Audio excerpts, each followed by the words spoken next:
Hi, everybody. Welcome back to the You Don't Understand podcast.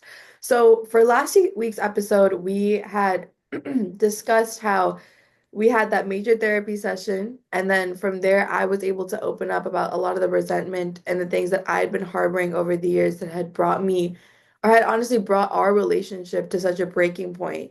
And one of the major points that we ended up discussing was the fact that we lived in a kind of semi single parent household.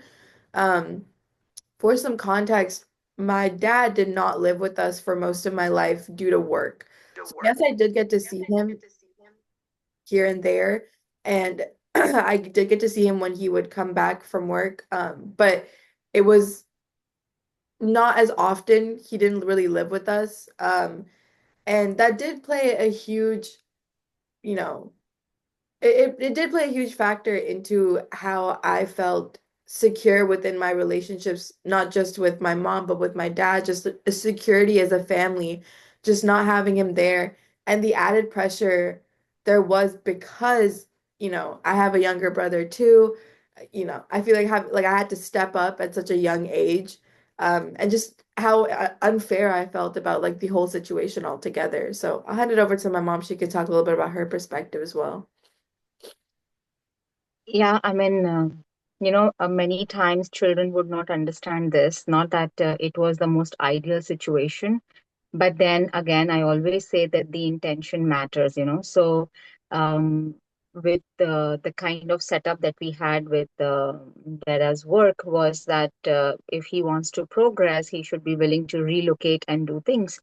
And I tried relocating with you all for quite some time, like literally every 1.5 years, we were relocating.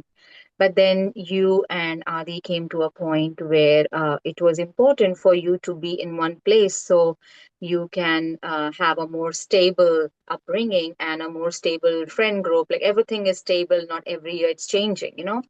So then we decided that like as a career growth for him, it would be better to take the position that was being offered. And then I decided to step up and take the role of making sure that I'm able to manage the household and the children and everything. So the whole household front responsibility was on me, and he took the provider responsibility like really, really seriously. So we said, okay, that's a good setup as a husband and wife.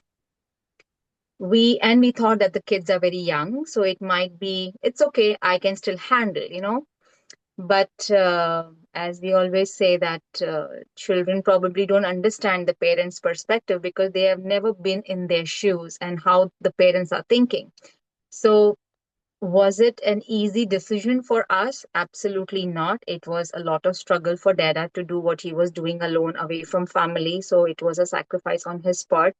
For me also to be being in US alone, and trying to raise two kids, and every responsibility, it definitely added a lot of pressure. As it is, as a parent, I am insecure because of my children and how I want to do things, and I want to make sure everything is good with them. But then now I had the added pressure of the fact that if anything goes wrong, I'm answerable to Dada, because he'd be like, "What were you doing? What did you do with my children?" So, of course, not that he would be that kind. He would definitely understand that I'm doing my best. But in my head, how we end up taking the pressure on ourselves. So it was a pressure on me. And then I did not have any support system. Like, I don't have, like, oh, I have like family over here that I can leave my kids and take a break. So I never even had a break. Like, for me, there was no weekends that I can just hand over you guys to someone and say, okay, now for 2 days, I'm going to take a break, or I'm going to take a break through the day. So it was never like that. So it was definitely very difficult, very challenging, emotionally also. But I still would feel that would have changed anything? Probably not, because in that moment, that was the best we could think and do for you guys. And that's what we did. We did our best. That's all I can say. Of course, it had its impact on you, it had its impact on us. And There were so many challenges, like small small things, that we don't even realize on our daily basis. Like even going to grocery shopping, for that matter, it's such a small thing to take two children, but then if it's snowstorm and I have to drive. We had moved to India for 2.5 years. I had almost forgotten how to drive in snow. And when we moved back to Michigan, Kalamazoo, um, your schools were going to start, and it started with a snowstorm. And I wasn't able to move my car more than 10 miles per hour speed, because I literally had no, and I'm scared. I am scared that it's slippery, it's snowstorm almost, and I have to drop both of you at different locations. Um, and yeah, I mean, those small, small challenges that parents don't even mention to the, I mean, I would not come and tell you my hardships. That's not going to do anything. You're too little. But there's a lot that goes on in parents' lives also while they are trying to raise their children. And I'm not going to take away the fact that children don't have the similar state of mind and their upbringing and their challenges in life.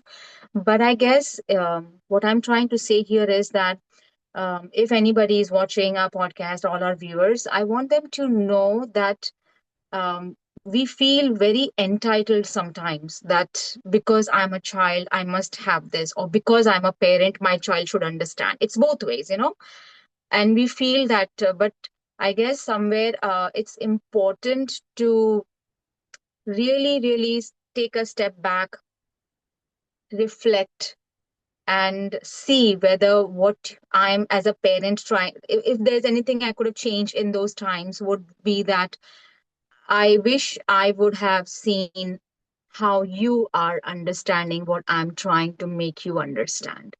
I That is the missing piece. And I definitely cannot change anything. And I guess that is what has inspired us to do this podcast also, so that we can talk about what pointers we missed, what we could have done different. Maybe that would help another parent or child. So yeah. Looking back, did you ever like, when you made the decision to like, you live like we live separate and Dada live separate, did you think that the effect that it ended up having on your kids would happen, or you honestly didn't think it would affect us that much? No, I honestly didn't think it would affect you as much, because in my capacity, I was trying to do everything. Like, I made sure that you guys don't miss out on any of your activities with your friends. Even if I have to drive you every week for what you say, I'm sorry, my phone keeps moving. Yeah. Say we went cherry picking or apple picking, and it is a drive, taking two kids. But I made sure that just because Dada is not around, I'm like, oh, forget it, let's not go. I would still end up making sure that you don't miss it. So I was in my capacity doing everything, thinking that you guys are still young and it wouldn't matter as much.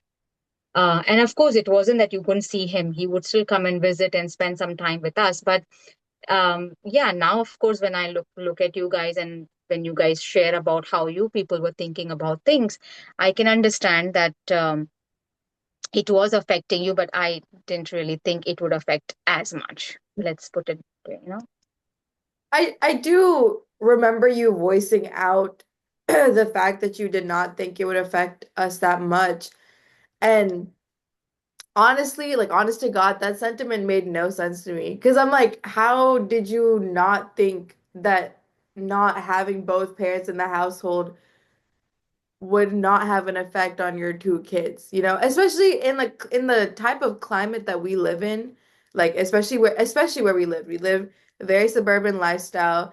Every other family has one mom, one dad, 2.5 kids. It's pretty cookie cutter. So it was very nuclear family based. Being that different family, I honestly never understood growing up why you thought it wouldn't be that big of a deal or why you thought it wouldn't affect us as much as it did. So, as I said, that one, our parenting is based on a lot of things that we have seen our parents raising us. One, two. I always say there is no textbook to tell me that, okay, you do this and this will happen, you do this and this will happen, So I am going with whatever knowledge and understanding I have. Based on that, what is the best decision for the whole unit, not just you or Adi or me, but we as a family unit, what would be a best decision? And as a family, there are many decisions you make where some or the other people compromise a little bit. So it was a compromise on all our parts. I'm not saying that I was fully unaware that, oh, you will not miss your dad. Of course, you will miss him because you love him, But would not him being in the house have such a great impact psychologically on you? I did not know that because I had never experienced having. I mean, I did have my own household where my dad definitely, he was more of a philanthropist kind of a person throughout his life. So he was very involved in community, like giving back to the community and doing things. So that always took him away from family a lot. And we never questioned it. We were like, okay, that's fine. I mean, we always looked at what we have rather than what we don't have. I guess our society always ended up pushing us to looking at what we have. So what we didn't have, we were like, okay, we don't have it, we are aware of it, but it's not like a deal breaker in our life. We are still going to go and have fun with our friends and do what we have to do. But as you just rightly said, that we are very nuclear in US. We are very, very nuclears and very small unit. So having one member not in the family can impact. Of course, I do understand it now. Now she And gets it. now I get it. But again, it's okay. It was a learning experience. Am I going to say that it should happen again? Probably not. And that's the reason we're trying to do this podcast so that we can have people have their different perspectives. But yeah, mm, I wish I wish I had a mentor or a teacher. Yeah. I mean, I could definitely say, looking back, the ways it affected me were, I, it just was very, I just never had a relationship with him, like growing up. There was no like father-daughter relationship. And it was very, very hard to live in a community where fathers are so involved in their children's lives. And it'd be one thing if Dada was there but wasn't involved. It's the fact that he wasn't there, like, period. Um, so growing up and, missing out on like father-daughter dances because, well, my dad isn't even here, so what am I gonna do at a father-daughter dance? Or going to like our friends' barbecues and everyone's dad's there and like my dad isn't there. Um, and I won't deny like our community that we had in Michigan really did step up for me and Adi and tried to fill in the gaps here and there, and I'm so grateful for that. But obviously as a child you have a very one-track mind, and the only thing you see is the fact that your dad isn't here and everybody else is. Yeah. Um, and it sucked. It really did. Because even when Dada would come back and visit, I mean, that's his like break, right? Like that's his couple days he gets off where he doesn't have to take care of himself, worry about anything, just like break. So it's not like we're really doing anything either. We're just like he's just taking his time off and like sleeping and resting or whatever it is. And so even when he would come back and visit, it felt like I'm not creating any of those memories with him. And Mm-hmm. I think that was a really heartbreaking point for me because I want to be able to look back and have those memories, but I don't have any. Like ask me about a memory from a birthday party where my me and my dad are doing something, I couldn't tell you. And granted, I do have a terrible memory, but between here and there, I should have, a few, and I don't. And once we all moved to Texas, um, it was a very hard adjustment because, we finally decided like, oh, let's all live together again. But I haven't grown up in a two-parent household in a minute. it's very weird. It was very, very weird having, you know, somebody else also telling me what to do. I'm only used to one parenting style. Now you want me to get used to two. But, and I think it was also hard to get used to or like just acclimating with his presence again because I won't lie, somewhere I did harbor resentment towards him too. Like this, like for me, it was very obvious that this wasn't like you made the decision and he just followed. Like you two came together to make this decision for him to live separately. But I like as a child, it just felt so unfair. Like, why couldn't my family be like every other family? Why is it that he had to move away and everybody else's dad is here? Like, switch your jobs, figure something else out. Like, just be here. It's just not fair that I have to go through this along with every other thing. And I think that's why it took a long time acclimating back to having him in the household too, because I did harbor resentment towards him about why he was okay with this choice and why he thought it'd be a good idea too. Because in my head, like none of it made sense. None of it felt like a good idea. And I felt like it was such an obvious thing too. Like obviously having only one parent in the household was not going to be a good idea. And yet it felt like I was the only one that thought this way.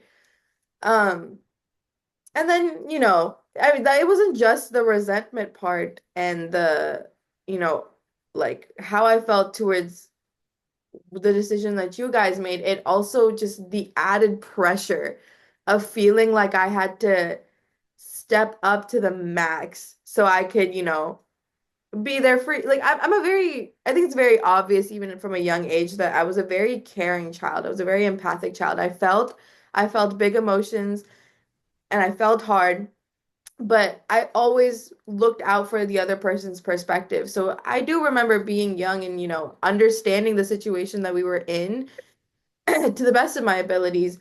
And my first focus still being like, okay, what can I do to help Mama? Or what can I do to help Adi? Um, but I wish that would have been more of like something that you learn along the way because you're growing and you have to start adding those perspectives and those morals and those values into your life. I wish that my childhood and upbringing had been that way instead of me having to be put into that position and having those expectations and ideals put on me because as much as I agree it's the right thing to do, I felt like I had no choice, right? Everybody else, or not, I can't say everybody else has that choice, but I just felt so, like, I just felt like I had no choice in that moment. I had to step up. It was just my responsibility. But, like, why? It's because I can linearly see that the reason I have to do this is because of somebody else's choices and somebody else's decisions. So why do I have to do this period? Like, it just was such a unfair moment in my life where I was like, yes, I get it, and I'm glad I'm doing it. I'm happy I'm doing it, and I see the importance of it, but like at the same time, why? Like, why are we in this position? Why do I have to do this? Like, this isn't fair, yada yada yada. So it was just really hard. And I understand that you guys, I mean, the explanation that you guys gave was when we were younger was obviously, these are just the way things are. You know, certain families have to make certain decisions. Dada needs to do this for work. But like even I remember asking then, like, okay, but why? Like, tell me why this man can't get another job. Tell me why he can't, I don't know, figure literally anything else out. He's, a college educated man. He can find another job. Like, why? I remember asking that why question many times when I was younger because I just never computed in my head. I think it also depends from child to child. Like, I have you and then I have Adi, right? You since childhood, like since the time you can talk, you always had a why. Like always you wanted a why answer. Like anything and everything. It was not even like how, it was like why. Even questioning about outside. Why is a tree like this? Why is this like this? Why is this like that? Like it's like the why was always there. And and I used to be like, tuk for 2 minutes, can you just keep quiet? Like just 2 minutes. But when I look back, I see Adi. Adi never questioned as much. Adi was like, okay, that's just how it is, and that's fine. I mean, he always found something. He accepted the situation rather than sitting there and questioning it. He just accepted it, and then he found something to do with it. Rather than questioning. You being the person that you are, you always wanted to know, and of course, me being the parent, I'm like, okay, I would definitely want to explain you the nitty-gritties of our decision making, but then you're too young. I don't need to expose you to everything and every decision why we are making. But at the same time, now when I'm in this present time, if I have to go back and do something, I could have probably given you a better, suitable explanation that would have made more sense for you rather than just saying that it is and we have done it for the family and for the good of the family, like the larger, like a general understanding of it, rather than that giving you a better explanation. I guess that is something I probably ran out of patience with you. But You're I feel like a lot of parents do this where yes, yes. they have a child, they have a very why type of child where it's like that child is constantly asking questions, needs the full explanation, all that stuff. And their solution to this type of child is to find ways to shut them down in the sense that we're just like, okay, if I give them this type of answer, then I give them these types of answers, then slowly they'll stop asking why. And I feel like that mentality should change. If you have a child that's curious, if you have a child that has questions, obviously, granted, you can't sit there and explain every single thing about life. Sometimes they are still children, they are young. But try to cater your answers a little bit to them so that they understand and that curiosity is handled instead of just trying to take the curiosity out of the child altogether. Because I feel like that's what you did a lot growing up. Your focus wasn't, oh, how do I, appease the curiosity and just answer her questions? Your focus was, how do I make sure this child is never curious again? Like, how do I just take out that gene altogether? Come on, don't be so harsh now. So harsh, but like you understand, like you really wanted to I go and fix the root cause, but I feel like the root cause wasn't necessarily a bad thing.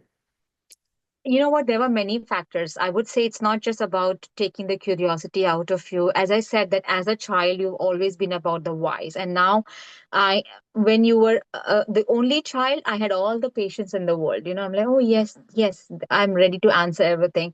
But now, here I am as a single parent. I have another child who, thankfully, by the grace of God, is not asking me so many whys. But he has his own challenges.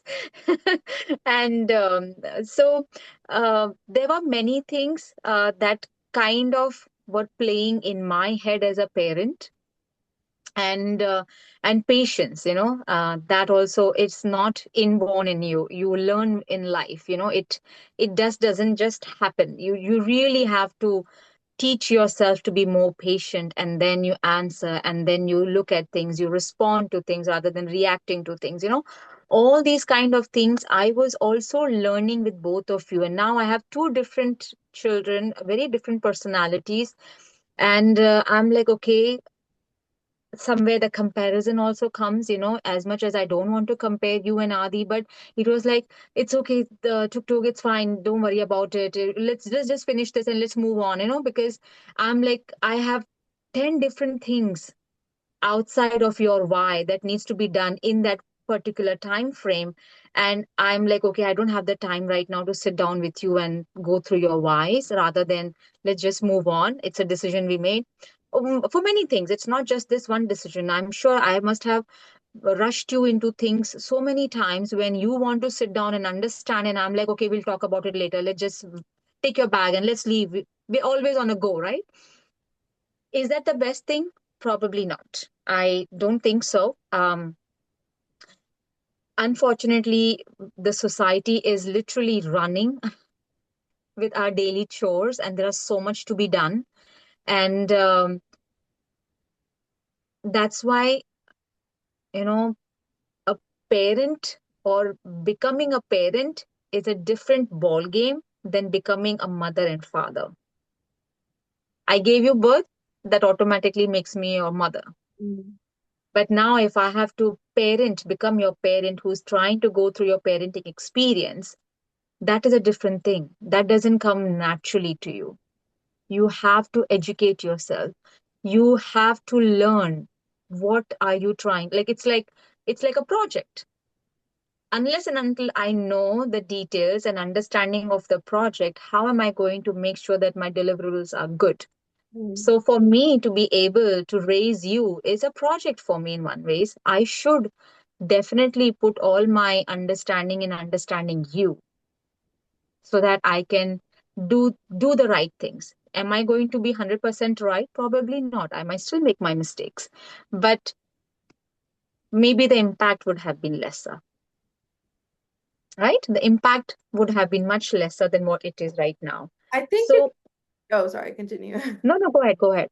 Um, I think it's about striking that balance. Obviously, you can't stop your whole routine and your whole world to answer my questions.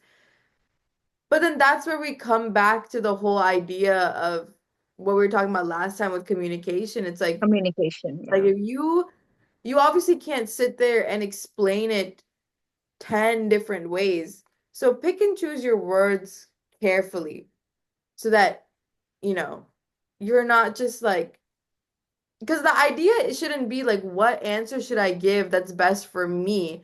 It's what answer can I give that's best for my child in all aspects. Something that's going to answer their question, something that's not too heavy, so you're not giving them more information than they need at such a young age. It should be, unfortunately, at least from my perspective as a child, I think it should be catered to your child because that's who you're answering back to. You know what? Just as you were talking, the thought came in my head was that maybe we should also do a podcast when you have children and I'm a grandparent, and I would definitely want to see you as a parent and, and go through all these things, that the advice that you're giving me sitting on the other side of the screen, that you should do this, you should do this, you should. I'm like, okay, all right. I would definitely want to see what kind of a parent you're going No, to be. I have a lot more. If you would ask me, like, maybe 4 or 5 years ago, I would have given you that answer where it's like, oh no, I'll never make the mistakes my parents made, yada, yada, yada. If you ask me now, and almost 21-year-old, seeing as my birthday's when the podcast releases, it'll be my birthday. But Yes. um, as an almost 21-year-old, I can definitely say I have a lot more perspective. And in the future, I cannot say that I'll be the perfect parent because you're right, there is no manual. And every child is so different, right? You can't all like obviously we want to be some sort of guide for our viewers. Just an example, but again, we are just an example. Our relationship and our dynamics and who I am as a person, who you are a person, yeah, we might be similar to another family watching this, but we will never be the same because every Yeah. experience is different. Every um just the way we are as people. We're not cookie cutter. We're not exactly the same. We're not all clones of each other. Um so yeah, obviously I like my children probably will be way different than the way me and my future husband will be. Like, you never know how it is. So I won't sit here and be coy about it. I probably won't be the perfect parent either.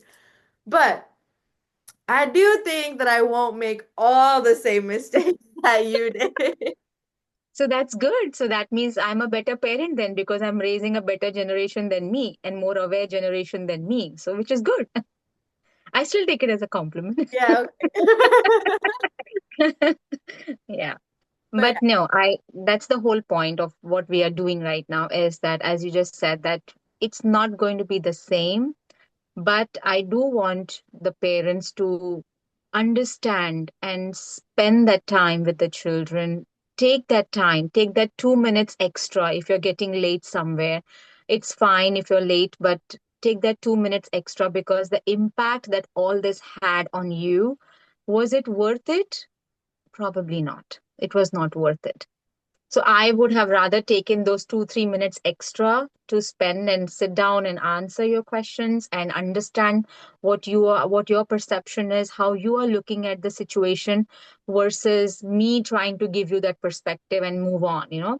And I, again, that's how we were. We were never asked What would you, I mean, we were never even asked when we went shopping that what you want to buy. It was like, oh, buy this, ask the shopkeeper, bring this, and that's it. We were never asked, we were never given options and choices, you know. That way, I guess your generation is much more privileged, that you have choices, and you have a voice, you have an opinion, and which is good, which is absolutely good.